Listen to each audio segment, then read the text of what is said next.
All of you. और कैसे हो बेटा? हमने देखिए, आई होप कि आप सब ठीक होंगे और घर में भी सभी कुशल मंगल होंगे। बेटा वीडियो को आप पूरा देखें, है ना, और वीडियो को लाइक सब्सक्राइब भी करें और शेयर भी करें और बेल आइकन को जरूर दबाएं ताकि नए वीडियो के नोटिफिकेशन आपको मिलते रहें। ओके, तो क्लास को कंटिन्यू करते हुए हमने बैक क्लास में, पिछली क्लास में पढ़ा था बेटा कि रासायनिक समीकरण को लिखने के चार। अब जो अपना नया टॉपिक आता है इस चैप्टर का, वो अपना जो चैप्टर का टॉपिक जो है वो क्या टॉपिक है, वो ये है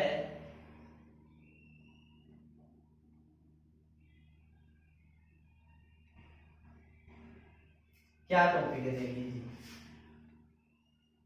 वो ये टॉपिक है रासायनिक समीकरण को संतुलित करना।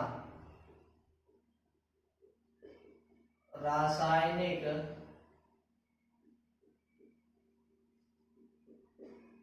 समीकरण को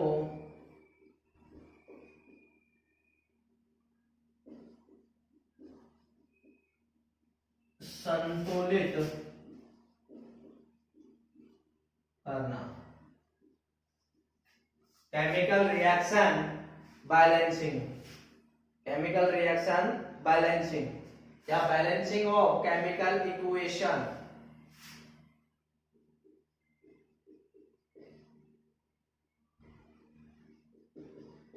बैलेंसिंग ऑफ केमिकल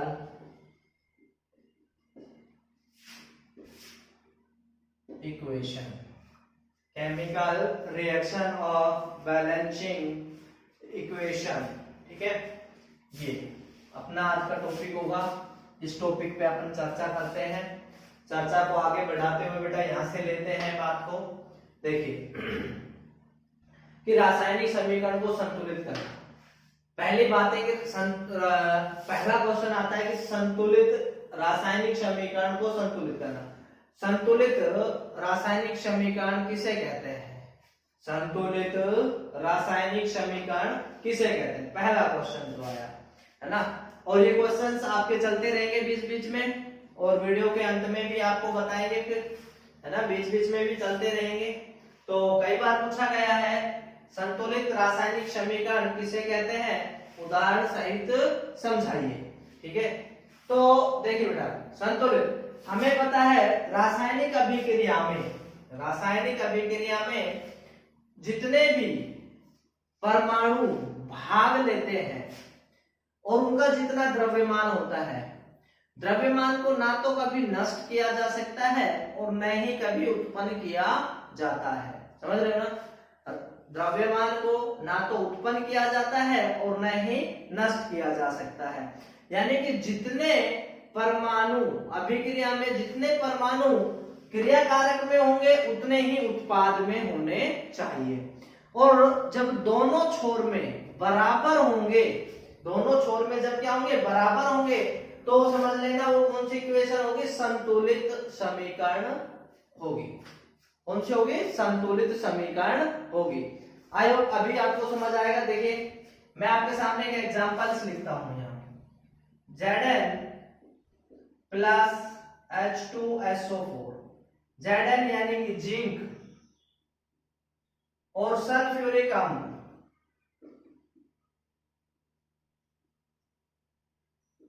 सल्फ्यूरिक अम्ल।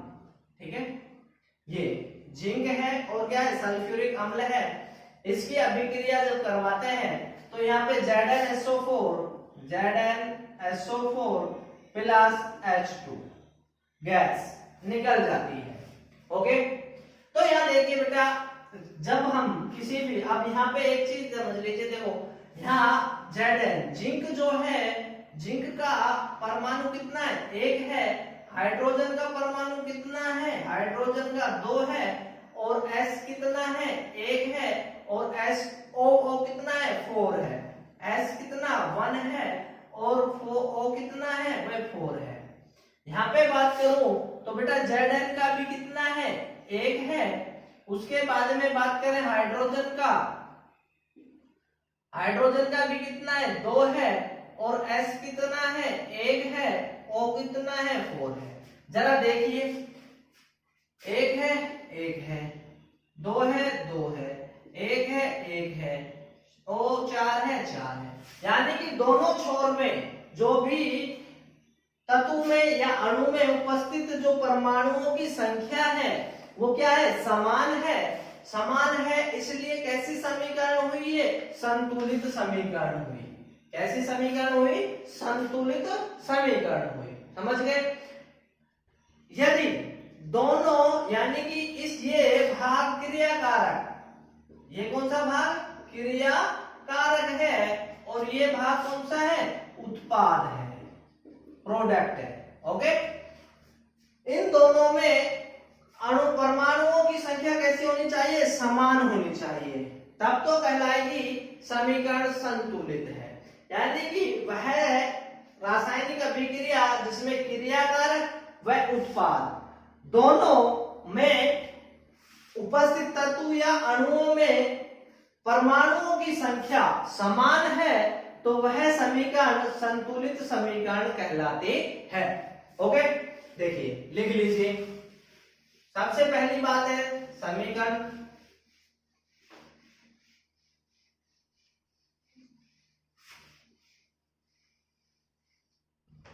हाँ क्लास को आगे बढ़ाते हुए बेटा सबसे पहले मैं आपको रासायनिक समीकरण संतुलित करना, इसके कुछ पॉइंट्स हैं, उन पॉइंटों पे अपन ध्यान डालते हैं। या पहले जो क्वेश्चंस हमने बताया आपको, नहीं पहले अपन इनको देखते हैं, फिर उस अंतिम टाइम में उसको बताएंगे आपको। नंबर 1, किसी भी, और एक और चीज, रासायनिक समीकरण को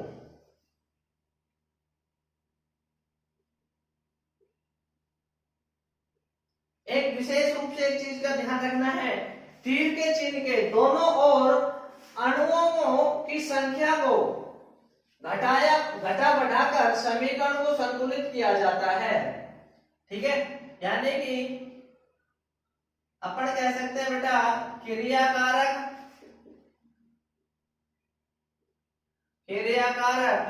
व उत्पाद, क्रियाकारक व उत्पाद में उपस्थित, क्रियाकारक व उत्पाद में उपस्थित अणुओं की संख्या को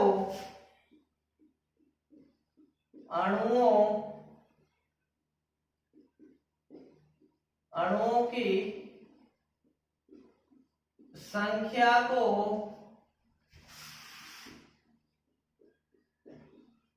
घटा बढ़ाकर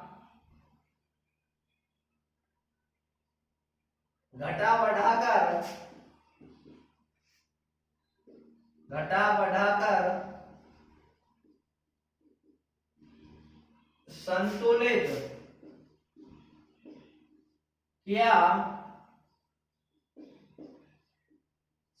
किया जाता है।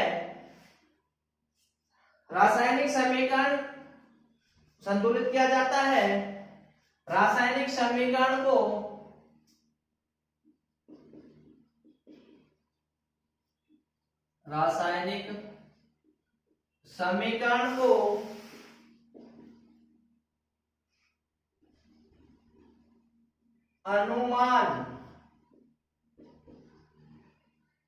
अनुमान विधि या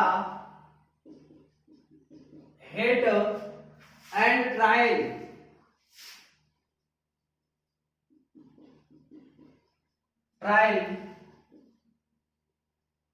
विधि,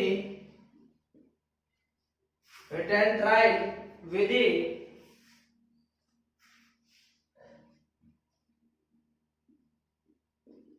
के द्वारा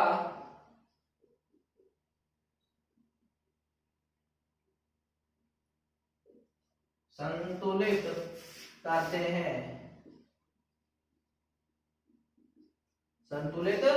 हैं, ओके।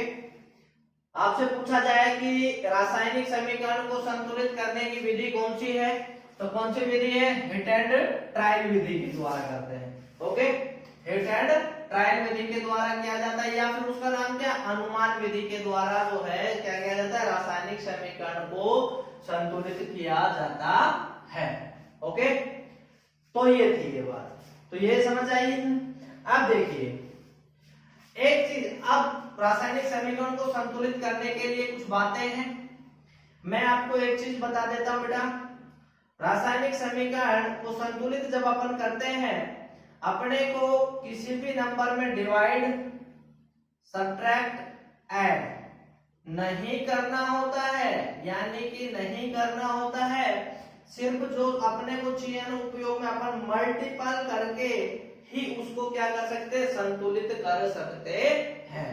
ओके, देखिए समझने की कोशिश करें। देखिए बेटा मैं एग्जांपल लेता हूं नंबर 1, जैसे एक चीज और यहीं पे सबसे पहले लिखते चले जाइए, रासायनिक समीकरण में,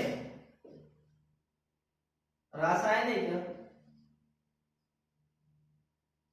समीकरण में उपस्थित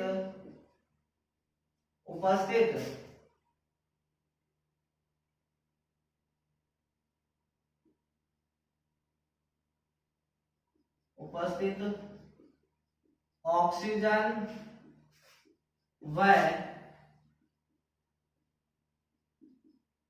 हाइड्रोजन को छोड़कर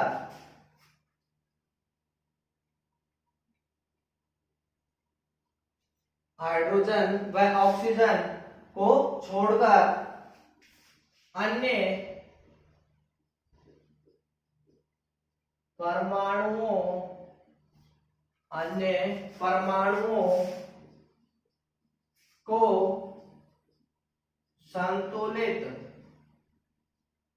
परमाणुओं को संतुलित किया जाता है।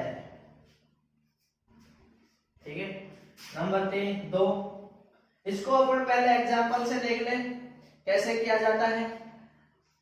अगर मान लीजिए यहाँ पे हमने लिखा प्रोपेन, तो प्रोपेन क्या होता है, C3H8, कितना होता है, C3H8 और plus oxygen C3 plus H8 plus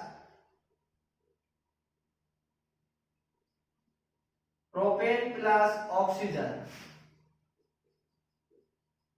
propane plus oxygen. तो यहाँ पे जो बना, यहाँ पे क्या बनेगा, पदार्थ बनता है CO2 plus HO2, CO2 carbon dioxide और जल का निर्माण होता है। ठीक है, किसी भी समीकरण के अंदर 2 भाग होंगे, एक हमने बताया LHS होगा, दूसरा क्या होगा, RHS होगा। समीकरण को संतुलित करने से पहले सबसे पहले है कि ये बॉक्स बना लेंगे। इस तरह से बॉक्स बना लेंगे। ये बॉक्स बनते ही अब हमें समझ आ जाना चाहिए ये बॉक्स क्या कहता है, डू नॉट डिस्टर्ब, यानी कि इसके अंदर अपने को कोई भी क्या नहीं करनी है, अब छेड़खानी नहीं करनी है, इसको डिस्टर्ब नहीं करना है। अब जो कुछ भी अंकन हमें करना है वो इस बॉक्स के बाहर करेंगे। क्या करेंगे, हम बॉक्स के बाहर करेंगे, अंदर नहीं करेंगे। ठीक है, डू नॉट डिस्टर्ब हो गया, अब ये एरिया प्रोहिबिटेड एरिया हो गया है इसलिए। तो देखिए सबसे पहले हमने कहा ऑक्सीजन को छोड़ दो और हाइड्रोजन को छोड़ दो, क्या है, फिर बच कौन गया, कार्बन। तो कार्बन को ले लीजिए, कार्बन यहाँ कितना है, एक बार देख लीजिए, कार्बन कितना है बेटा, 3, कार्बन कितना है 3, और हाइड्रोजन कितना है फिर 1, और फिर ऑक्सीजन कितना है 2। यहाँ पे कार्बन कितना है 1, ऑक्सीजन कितना है 2, ऑक्सीजन कितना है 2 और 1 3 बेटा, हाइड्रोजन कितना है 2, हाइड्रोजन कितना है 2 है। ठीक है, हाइड्रोजन 2 है। अब देखिए कार्बन कितना है, सबसे पहले कार्बन को करना है, तो कार्बन 3 है, यहाँ कितना है 1, तो इसको कितने से मल्टीपल 3 से किया तो 3 हो गया, इसको मल्टीपल 1 से किया तो कितना 3 हो गया। इस पूरे बॉक्स को मैंने 1 से गुना किया, इस पूरे बॉक्स को बेटा मैंने कितने से गुना किया, 3 से गुना किया। किससे गुना किया, 3 से गुना किया। ओके, ये अब देखिए यहाँ कार्बन कितना है 3 है, और यहाँ भी कार्बन कितना हो गया 3 हो गया, लेकिन यहाँ कार्बन कितना हो गया 3 हो गया। अब वापस से चेक करते हैं, 3 है, हाइड्रोजन कितने 8 है, ऑक्सीजन 2 है, 2 है। यहाँ ऑक्सीजन कितने हो गए, 3 दूनी 6 और 1 7 हो गए। ऑक्सीजन कितने हो गए 7 हो गए, और हाइड्रोजन 2 थे तो 2 हो गए। ओके, लेकिन डोंट लूज होप, है ना। हाँ, ट्राई टू ट्राई अगेन, वापस से फिर चेक किया हमने। अब हमने करते हैं, देखिए अब हाइड्रोजन के यहाँ कितने हैं 8 है, हाइड्रोजन कितना है 8 है, यहाँ हाइड्रोजन कितना है 2 है। इस हाइड्रोजन को मैंने कितने से गुना किया, 4 से कर दूंगा तो 4 दूनी कितना हुआ 8 हुआ, और ये 4 कहां लगाया मैंने, इस बॉक्स के आगे। ओके, यहाँ पे क्या किया मैंने, इसको 1 से गुना किया तो 1 से गुना हो रहा है, पहले ही 1 से हो रहा है, तो ये कितना हो गया 8 ही हो गया। ओके, देखिए अब वापस से फिर काउंट करते हैं अपन, तो हाइड्रोजन तो कितना हो गया 4 दूनी 8, 4 दूनी 8, तो 4 दूनी 8 हो गया हाइड्रोजन। तो ऑक्सीजन 3 दूनी 6, ऑक्सीजन 3 दूनी 6, तो ये हो गए 6 और 4 कितना हो गया बेटा 10 हो गया। ओहो हो, यहाँ तो ऑक्सीजन कितने हैं 2 ही हैं, कितने हैं ऑक्सीजन 2, तो डोंट लूज होप, है ना। Class on continue, try to try again, यानी कि अब मेरे को क्या करना पड़ेगा, 2 है, यहाँ 5 से मल्टीपल किया तो कितना हो गया ऑक्सीजन 10 हो गया। इसका मतलब इस 5 से इस ऑक्सीजन को भी क्या करना मल्टीपल करना, तो ऑक्सीजन यहाँ भी कितना हो गया 10 हो गया।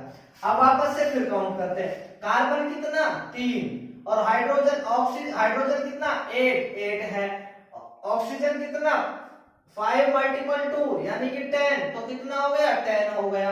ओके, अब यहाँ देखते हैं कार्बन कितना 3, तो 3 है, ऑक्सीजन कितना 3 दूनी 6 तो ये हो गए, तो लेकिन 4 ये रहे, तो कितने हो गए 10 हो गए हैं। ओके, और यहाँ पे बच के आ गया अब अपने पास हाइड्रोजन, हाइड्रोजन कितने हैं 4 दूनी 8, तो 8 हो गया, क्या बराबर हो गया। तो ये हो गई अपनी रासायनिक समीकरण, कैसी हो गई संतुलित करना। ठीक है, तो आपको समझ आया होगा बेटा, आयो। यानी कि कहने का मतलब क्या हुआ कि रासायनिक समीकरण में उपस्थित ऑक्सीजन और हाइड्रोजन को छोड़कर अन्य जो परमाणु दिए गए हैं सबसे पहले उनको क्या करेंगे अपन संतुलित करते हैं। ठीक है, उसके पश्चात जो भी दिए गए हैं उनको सबको क्या करते हैं संतुलित करते हैं। ठीक है बेटा, थैंक यू। आज इतना ही, नेक्स्ट क्लास में अपन पढ़ेंगे। आज के लिए जो आपके लिए क्वेश्चन होगा, जो आपको सर्च करना है वो ये क्वेश्चन होगा, रासायनिक समीकरण को क्वेश्चन होगा जो वो होगा रासायनिक समीकरण को